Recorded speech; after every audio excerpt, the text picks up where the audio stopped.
if we've got actually have some people joining us virtually, some members. So we'll go ahead and get started here. So they just logged in.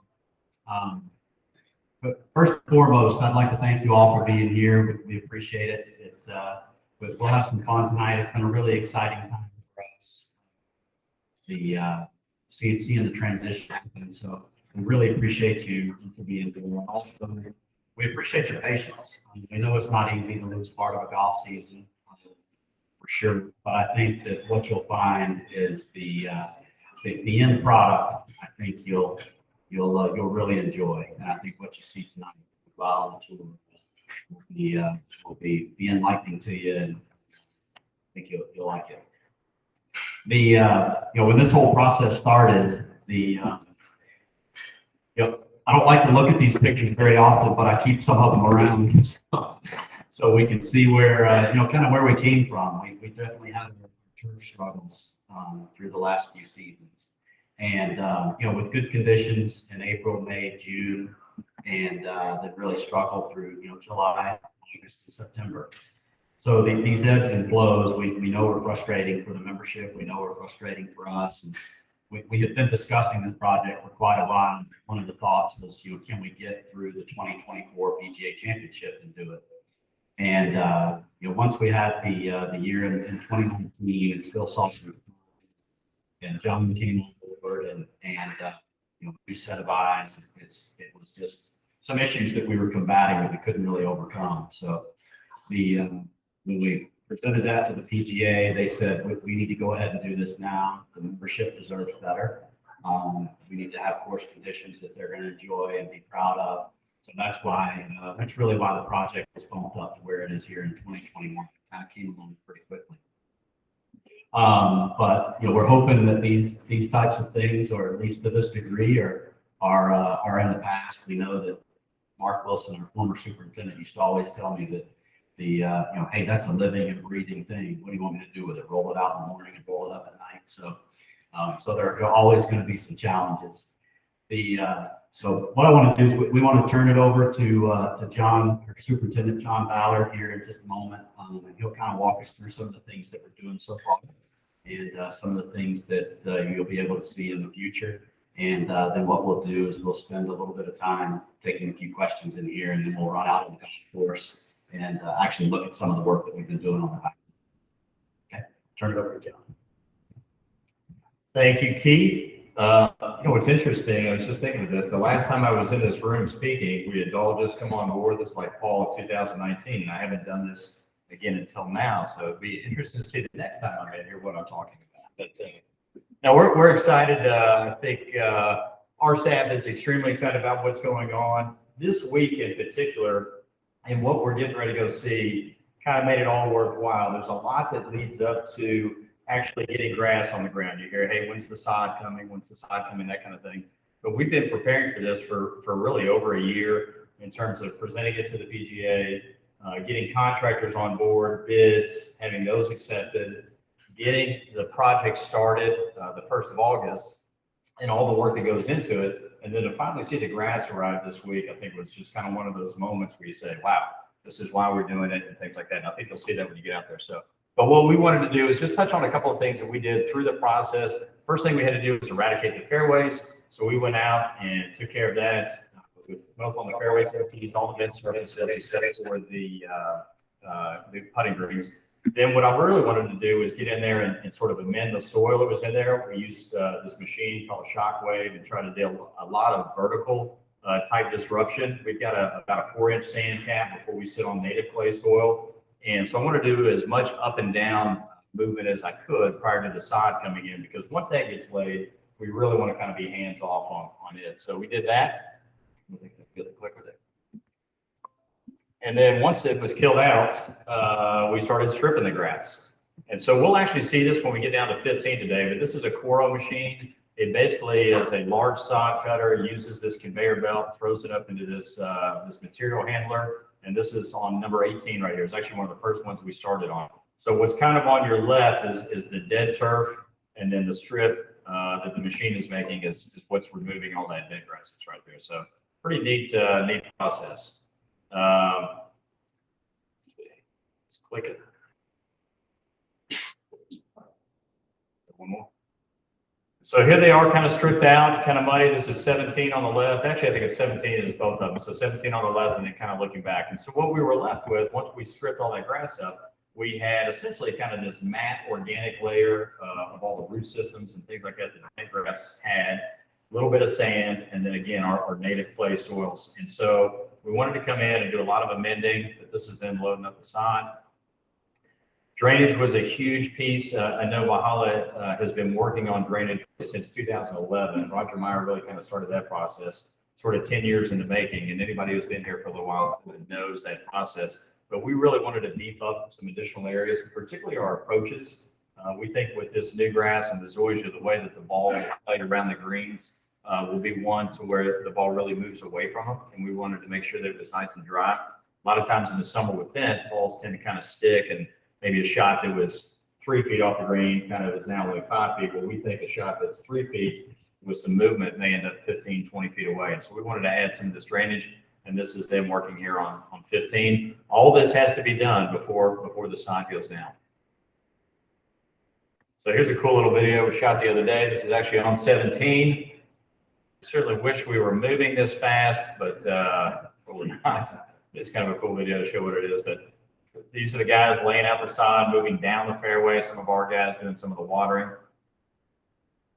The still pictures up top, that was actually the first truck that came in. We anticipate having about 150 of these semi trucks will bring zoysia grass onto the property. Sod comes from Soperton, Georgia, which is in South Georgia. It's a pretty long ride. We chose that farm because of basically the base that zoysia is grown on. It was a real sandy loam, and we felt like it matched up really well with our current conditions, just based on soil testing and things that we had done there. So we made the decision to partner with Biosod and bring it up from Soperton. So it's about a 10-hour ride for that sod, which is tough. I mean, there was a little bit of a concern to say, gosh, 10 hours on this semi truck before it gets to our property. What kind of conditions is it going to be in? But we have been able to work out with the sod farm to where the sod is harvested, loaded to trucks, delivered and installed, and then watered inside of 24 hours. So a typical day will be they harvest the sod at the farm beginning around 3 or 4 o'clock in the afternoon. They get it loaded on the trucks around 8 o'clock or so in the evening. There's 5 trucks a day that are coming. Those 5 trucks drive from Soperton to roughly the Tennessee-Georgia border line. They switch with 5 drivers there, and then they get there about 11:30, 12 o'clock at night. Those drivers pick it up and they bring it here, and our loads have been showing up sometime between 6 and 7 o'clock in the morning. We're working on the back 9, so they come in the top gate up there. So we'll meet the drivers up there, get it unloaded. First truck I mentioned shows up between 6, 7. Last truck's here about 9:30, 10 o'clock, and then we begin installing it. We're usually done installing the sod around 3, 4 o'clock that afternoon, and our guys are watering it. And I think you'll see when you get out here, the sod is unbelievable. It's really good condition, so really excited about that. Just another still picture with watering on 16, and then some installation there on 16. Just a few more. I think most all of these are here on 16, which was the first one we did. We really wanted to tackle 15 and 16 first. We feel like those holes were the wettest. They needed the most drainage added to them. They stay a little shadier in the wintertime, so we're hoping to get a little bit better root establishment with those guys. And then all the extra side, all the scraps, which can be a lot, it doesn't just all fit in there. Our staff has been scooping those up, and then we're going to create our own nursery back towards our shop. And so we feel like we'll have about a ½ acre by the time it's all said and done. And then that's just less sod that we have to repurchase. And then if we see areas each spring, particularly this first spring, if we don't like them, say, well, gosh, this low spot around this drain is not looking the way it is, well, then we're able to do that work in-house, and we're not waiting on a sod farm that's not cutting grass because it's February or March or things like that. So that's what we're doing with some of the scraps. And then this time has also been a really good time for our staff to do a lot of things that are in addition, things that we may not normally do right now because golf will be kind of full throttle. And I won't necessarily read through all of these, but I can tell you the guys have been hard at work doing a lot of things with aerifying, seeding rust. We did a huge bent grass, Bermuda grass eradication program in our rust. We think we'll be somewhat successful with it, not entirely, but we think we're going to be okay with some of that stuff. and then really getting in there with the seed. We've been removing a lot of dead and decayed trees that are on the property. Again, kind of 15, 16, you wouldn't know it, but Rush Run Creek that runs through there, probably 6 or 7 dead trees that just sit there. So just getting those things out and getting them cleaned up. We got down to the water feature on 13 and mucked out that area down there that was really looking pretty bad. A ton of work in the native areas, been knocking those down, spraying weeds and pre-emergent. All the bunker sand that we'll remove on the golf course or out of the bunkers there, we'll go back and actually top dress some of our native areas with it in an effort to maybe thin some of those areas down. We got a lot of heavy clay soils. As you guys know, those natives get pretty thick and nasty in the summertime. So we're going to try to use some of those, the sand to do some of those things. Reestablish greens edges. Over time, greens tend to kind of shrink in size, and so we're reclaiming some of those things. So just really kind of happy with what we've been able to do kind of in addition to this project. And again, you'll see some of that as we go out there. So you can see, I guess here's sod being laid on 16 green, some of the work that goes around it. Here's some pictures of our guys kind of in the middle. The zoysia had gotten so thick and dense, it was tough for the contractors to remove. So we're going out there kind of in front of them and really busting that down, scalping it down, and trying to make that a little bit easier for them. You want to get into the bunker work just a little bit, John? Yeah. So bunker work, I don't know if this shows a whole lot. So what you'll see as we go out here on 16, we've got, I would estimate of the 68 odd bunkers that we've got out there, probably 55 of them have this Better Billy bunker system that's in it. So it's a gravel base, polymer, and then you put the sand on the top of it. The others either have nothing or they have some sort of fabric line or something that was used in the past. And so we're going to make an effort to go in and put them all in Better Billy bunkers. And so 16, for example, was one that just had this old fabric. So you can see in the bottom of it, we pulled the sand out, as well as the fabric, and then you can see the old drain lines that are there. So goal number one, we've got to get the sod down as soon as we possibly can. So that'll be the full focus. And then we'll double back and start working on the bunkers. So this bunker here on 16 will then get a full gravel base to it, spray the polymer, and then we'll add new sand. So the golf course next year, I mean, you talk about really being able to pop with color contrast from the zoysia, the rough, fresh white bunker sand. It's going to really look sharp. And then obviously the ones that have the existing BBB, we'll simply scrape that sand out, inspect the drainage, make sure it's good, and then put fresh sand. So just a couple of pictures, like top left here, that's us working down there in the mode on 13. It's kind of a before and after. If you haven't seen it recently, it really looks sharp. This is interesting. This bottom left one down here, this irrigation that's going around the bunker. This is on 18. When the irrigation was installed in 2011, irrigation systems almost get too fancy. And so there's a lot of what we have are these mister heads that are on the property to irrigate these bunker faces. Mister heads that you might see in your landscape bed at home, and they just don't hold up to the rigors of us mowing and all that kind of stuff. So in this particular situation, we removed all the mister heads, and then we're installing rotors ourselves. So you actually have a more durable irrigation capability right there. So that's been neat. These are some of reclaiming the collars. You can see right bottom middle here, see how they continue to sneak in, and we're trying to work on getting those back out to those edges. And it's just kind of some of painting. And then up top, these were some of the chemical applications that we made for the bent grass.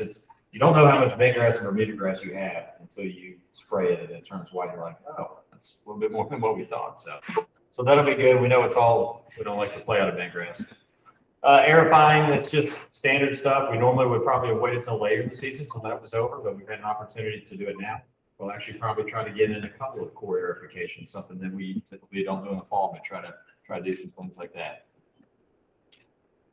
And then this is, we took a lot of notes and things of people that have done it before us. And Old Stone in the state of Kentucky is one that has done it before us and has done it successfully. They did their project in 2016, I think. Yeah, 2015, 16. Yeah.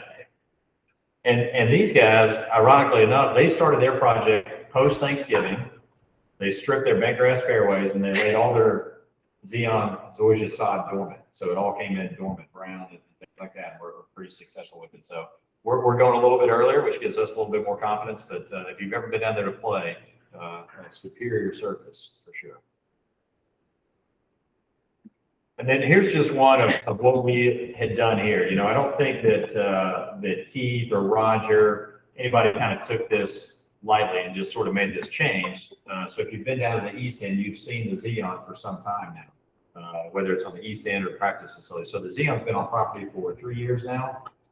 Yeah, I believe we started putting it probably about the fourth year for some of it. We started with the south practice tee and then did the top practice tee, and then the pitching area is, that's what we refer to as the east end, is the pitching area down by the lake. So that was probably the last area that we did in 2019. So the thinking is here, let's bring it on property. Let's see how it behaves. How does it overwinter? When does it green up? What does it look like in season? Things like that. And then felt really confident about, hey, this stuff does well. It performs well. It greens up. And these are photos from sod that was laid, I believe, mid-September. Yeah, September 19th, 2019. And so here's kind of the progression of what it looked like the previous year. So April 17th, still can see some seams and things like that. Still a few kind of mid-May. And by the time you roll around to sort of early June and certainly into July, you're not seeing as much of that. And so we'll see a lot of that as we get out of here, right? This sod just went down. We'll see a lot of those seams, and that'll be a big concentration for our group. Rolling out the fairways, top dressing, getting these things to knit and blend in. But just kind of a good example of what it has been before. Touch on tees real quick. Sure. So tees will be Zoysia as well too. We had some discussion about should they stay bent grass and things like that, but in the end, I think the feeling is, you know, if your main playing surface is Zoysia grass, why would it not be that everywhere? Why would you hit an iron shot off of a par 3 that's bent grass and then have that same iron in your hand when you get to number 9? And so the tees will be a similar process. They've been sprayed out. We'll pull the material off of those. We're going to add drainage into the tees. They actually, ironically enough, don't have any drainage. We're finding out as we go. So we'll actually add sort of a single trunk line of drainage to those. Get them tilled in, refloat them, laser level them, and then we'll put the sod back down on top of those. So I think that'll be a real nice feature as well. The other, I think, interesting change with it, it's not just a regrassing, but sort of the grass lines themselves and how the golf course will play. It'll be the same golf course, but the feature will really be the fairways kind of spilling and rolling into bunkers. So instead of having this cool season intermediate definition in between your fairway and then sort of the bunker itself, we'll maintain that Zoysia grass from the fairway straight into the bunker. And you'll see some of that as we get out here, particularly on a 17, it really shows up. And really the same feature goes for the greens. If you can think of even a number 1, you know, the bunker that's on the right, that fairway just continues and then dives down into that bunker. So it'll be a tightly mown Zoysia playing surface. So if you're not a good bunker player, Kyle has some lessons he can probably give you, because I think the balls are going to find their way into the bunkers a little bit too. And again, you'll see some of that. Yeah, and that was partly a function of PGA Championship. Kerry Hay, tournament director, who's been there for years, basically has overseen all of the tournaments here. They did that at Bellerive, and it was really an interesting look and an interesting way that it played for the tour players. So we then went to Nicklaus. We always, anything major that we do, Nicklaus is involved. So actually, John was Chris Cochran, who oversaw he's one of Nicklaus's design associates, his lead design associate. He oversaw the construction of the greens that we did in 2011. So he's been in a couple of times, and he was back out again today, and seemed like he really liked what he saw, and he helped us define some more of these, you know, the fairway lines. You know, as architects do, that they evolve, and I guess Nicklaus has now evolved where fairways don't do this anymore. So that's what we used to do. We don't do that anymore. So they have more of a, you'll see some more of a maybe a smoother transition down the fairway lines as well. What he was doing, as well as some of the areas around the bunkers. We'll still maintain an intermediate cut, and we sort of went back and forth on this, but the intermediate cut will go around, you know, sort of the fairway, but then it will actually go around the outside of the fairway bunkers. Probably not much in a playability factor there, but more just aesthetics so that we could keep that. So you'll still have that intermediate cut that will go around the fairway bunkers, get up to the green, and still get around the green. Probably more importantly around the green, so that we don't just go from green surface to, you know, 2 3/4 inch rough kind of around there. So we'll still maintain that. I think it'll look pretty cool. And there was a lot of debate in the beginning of this regrassing discussion. We knew we needed to regrass because of the infestation of some of the grasses in the fairways that you didn't want, and you couldn't really eradicate other than a non-selective herbicide, which basically is Roundup to kill everything. So we really had that conversation of what do we do? We could go back with bent grass. It's always been a challenge in this transition zone. It seems like it's getting tougher and tougher every year, and particularly with Valhalla, with the front nine. You know, one of the interesting things of it, it's in a floodplain. One of the tough things about the front nine is it's in a floodplain. So, you know, you kind of have your good and bad with that. So it's always been a bit of a struggle in this area with bent grass. So we really went out and looked and said, what grass would give us the best opportunity to have wonderful playing conditions through the entire season, late April through October, which is 90% of our play is in that time frame. So that's when we started really experimenting with these new varieties of zoysia grass. Most of the zoysia that you'll find around town here, around the state of Kentucky, for the most part, is going to be Meyer zoysia. And we've had that on property around our bunker bases. And it's a fine grass. I mean, it dries. It's a great surface to play off of. But we really felt like the Zeon zoysia gives us a little better, gives us more options with heights of cut. It's got a real nice density, finer blade. So John can expand on that a little more.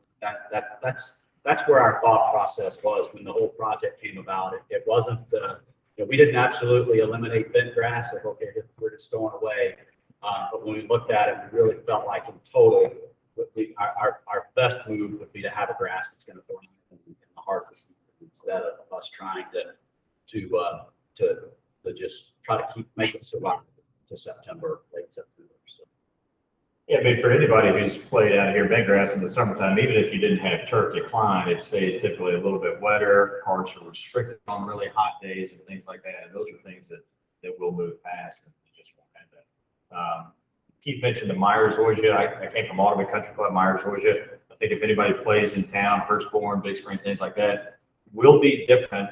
Not just because the grass is going to be a little finer blade instead of a thicker blade, but just the height of cut. It's just going to be a tighter, firmer surface than maybe what you play at some of these other places. And certainly no knock on those guys and what they do. They do a great job there, I think.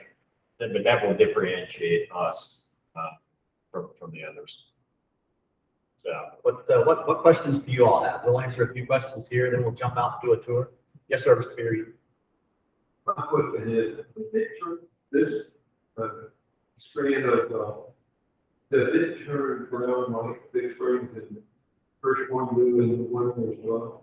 it does. It does. It'll probably start going into dormancy. You'll start seeing it get off color probably middle to late October. It's all based on soil temperature. And then traditionally around here, you'll start to see it break dormancy around the 1st of April, mid-April, and it'll start to green up. We'll probably try to accelerate some of the green up with just some pigments and dyes and things like that. So light applications of those, and then help warm that soil temperature up. So just trying to kind of work with Mother Nature.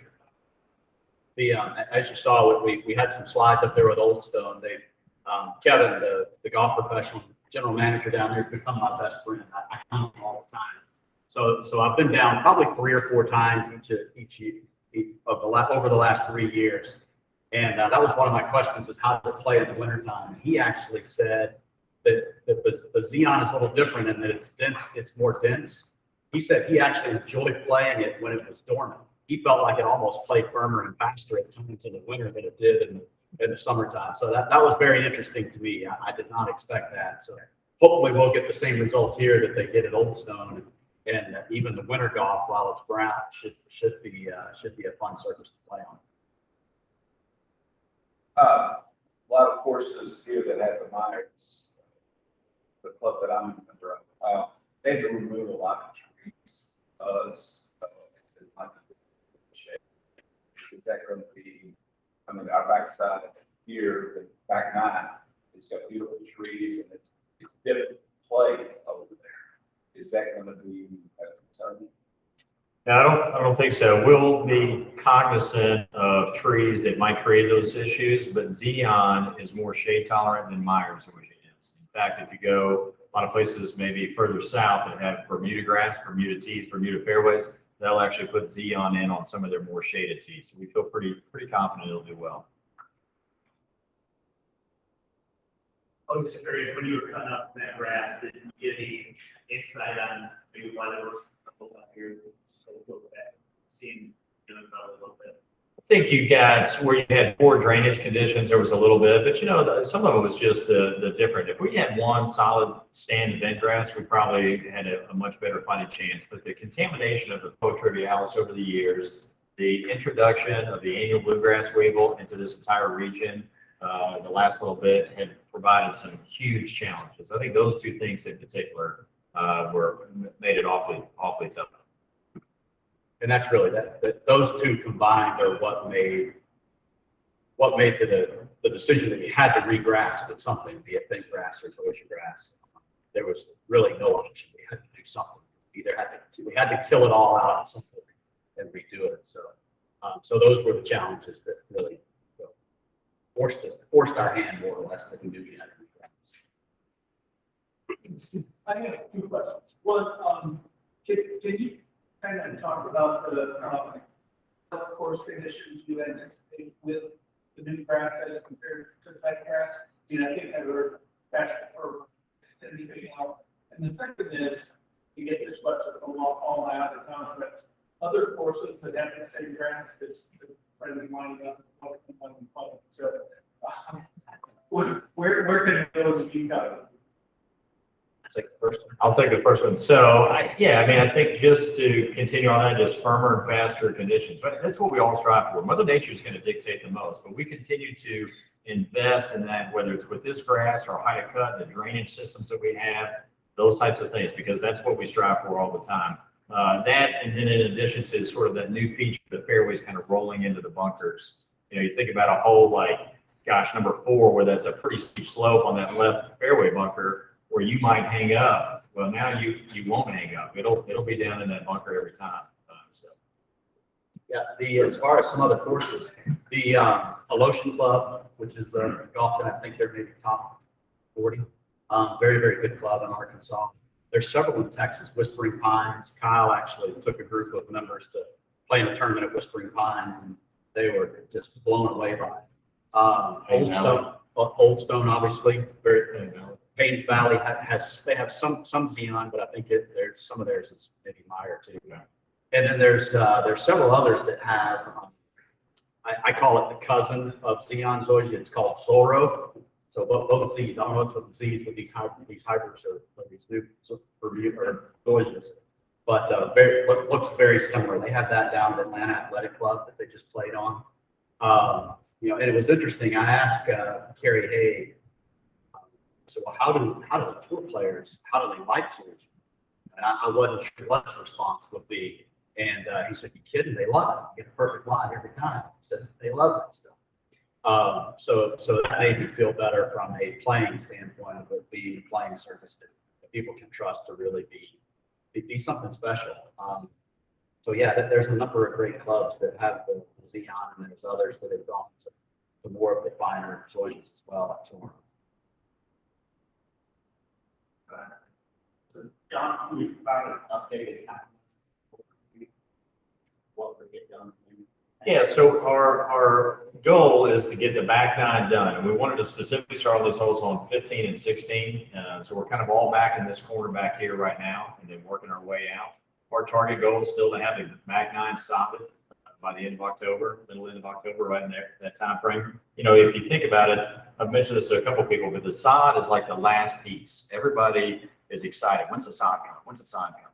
But there's so much that goes into it with regrading, the drainage, the excavation of the old grass, the leveling of the irrigation heads, and all that kind of stuff. So all that stuff gets done, and then the sod comes, they're like, oh, wow, that just happened. So, for example, this week, 15 and 16 were done this week in terms of all the sod that's done on them. So 16, 17, I apologize. So, that's still our goal, and then we'll move to the front 9 after that. And tees. Same thing, in conjunction with it. So the back 9 tees will be done with the back 9, and then we'll move over. We may have some bunker work that'll need to be finished up on the back 9 as we go through October, just depending on how quickly that moves. But the bunker work, the grass was obviously the most important. We want to get that down as quickly as we can. So some of the bunker work may be ongoing through October as well. So even when we start playing, there could be some bunker work that they've got going as well. I would anticipate the contractors will be on site really through Thanksgiving into the 1st of December. By the time we finish the bunker work along to the front, the curbing and some things like that, punch list items, we've got all these haul roads where they travel and go through and things that we've got to put back together. I think I heard you say new line. Will that be consistent? That's correct. So all the bunkers will have new sand in them. Is it one? It's probably, It's whitish, but off white. Why? What we've been using, pro angle. it's a 50/50 signature blend. It comes out of Ohio. It's the same sand that we currently have in there. Ours is a little dirtier because it's contaminated with soils and things like that. The new style or what we're trying for on that lip is we're actually going to try to grow zoysia. So it'll come down, and again, you'll see it will come down and actually try to grow zoysia for the lip instead of having a dirt lip to where contamination, when we have heavy rain events and things like that, where it drags and pulls. But keep in mind this, the reason that we tend to struggle or have issues in areas, and bunkers being one of those, we are in this floodplain. So most of our holes drain into Floyd's Fork. So it's not uncommon to see an exit pipe that's 3 feet above the water. And then when it floods, that water comes up above where the water needs to get out. So it backs up in the pipe and it backs up in the bunker. Well, now there's nowhere for water to go. And so then that begins to drag and pull the sand and things like that. 15 and 16, those pipes are, gosh, they're 4 inches above Brush Run Creek. Well, it doesn't take much for Brush Run to get up before we start to have water back up on our property. So we understand that, we know that. So the goal is, as it goes down, we go down quickly with it. Over the last 10 years, some trees have been removed, open things up, trees that died have been removed. That way, we can start putting trees in. I've got a good adage for you that the USGA agronomist told me about 15 years ago. We were having lunch and we were asking him about trees. What do you do with trees? And I think he's kind of being funny but serious at the same time. He said, when it comes to golf, trees are optional, grass is not. So we have to be careful with that, and we will. We'll continue to install some trees where they don't impact, because we also have to think about championships, so they don't impact championships and spectator movement, as well as hindering John trying to manage the turf and keep it healthy as well. But we've still got a lot of trees out here. I can't tell you how many we've taken out already that were dead and decaying, and I can't even tell. So we probably won't be putting it on the golf course, though. Maybe somewhere where you can see them, but not a lot of them on the golf course. When will you start the renovation, the changes for the championship, PGA championship, the course changes for that? The tees, they're part of this project. They're part of this project, yeah, that's correct. And that'll be done this calendar year or? No, they'll be done this year. They're towards the back end of our timeline of what we've got. They don't impact what we're trying to do for you guys for this year and for next year, but they will be done this year. So there's new championship tees on hole number 1, number 12, and number 14. So there's 3 additional areas. So Mr. Fiorini, 14 wasn't long enough. So now you get to play it from 250. Well, 240. Yeah, it's amazing what the championship tees, they've changed a little bit. We had an original design that we were looking at that was, but honestly, when you looked at it, got a little disjointed. So when the tournament director was in Cary this summer, we actually kind of changed a little bit, and we're still going to lengthen number 1, probably about 20, 25 yards, Yeah. But it's going to go down a little lower. When you lower a tee, it actually effectively makes the carry of the ball, makes it play longer. A lot of you might have noticed that on 17 years ago when we did the renovation with the greens, 2007, we lowered 17 tees about almost 15 feet, and it made that hole into a monster again. So same thing on 12, push back about 20, 25 yards, maybe lower a little bit. And then 14 was pretty simple, actually. Nicholas mentioned doing this in 2011, putting a tee back on that plateau that's kind of up above there. So that one should be pretty easy, but yeah, the golf course will play, what, I think when it's all said and done, 7,800 yards? 77. yeah. So it'll be a pretty long golf course. 77, Should be close to 7,700, I think, by the time we get done. We can do questions in here all night, or we can go look at grass. I don't know. Yeah, you'll have some questions out there. Yeah, Well, I'm just curious about the fairways, they're gonna be a rain because, rain factor, that grass goes in a million different directions. Right. Whereas Old Stone, it seems kind of stand up or almost have a thing going one direction. So, How are you gonna cut out a fairway? Which way do you want the green to go? Towards the, hit it further? Yes. so Because it also, there's times where. So our challenge, we will trade a lot of sort of chemistry applications on this bent grass and watering for more cultural practices to eliminate some of those things, whether that be berry cutting or light grooming, the direction that we mow, like top dressing and things like that, brushing and grooming. Honestly, we don't do very much of that, if at all, on the practice facility down there, so you don't see as much of that. But it'll be our goal. We want that grass to be upright. And so we'll mix it up in terms of how we cut it, whether that be half and half, sort of diagonals, 3 o'clock directions, all that kind of stuff. Circles. You can circle cut. You can actually put the fairway mower down like a Zamboni and just run it that way. That helps kind of remove some of that green. Oh, yeah. The tricky challenge thing is going to be, it's going to be harder to do now on these bunker faces that roll down, right? It's easier on the flatter, more open areas, but as it rolls down these bunkers, that's going to be a little faster. So, anybody else? Anybody want to go see some inside? We've got a bunch of golf cars out front here. So what we're going to do is we're basically going to leave the building around this way. We're going to go down 13, 14,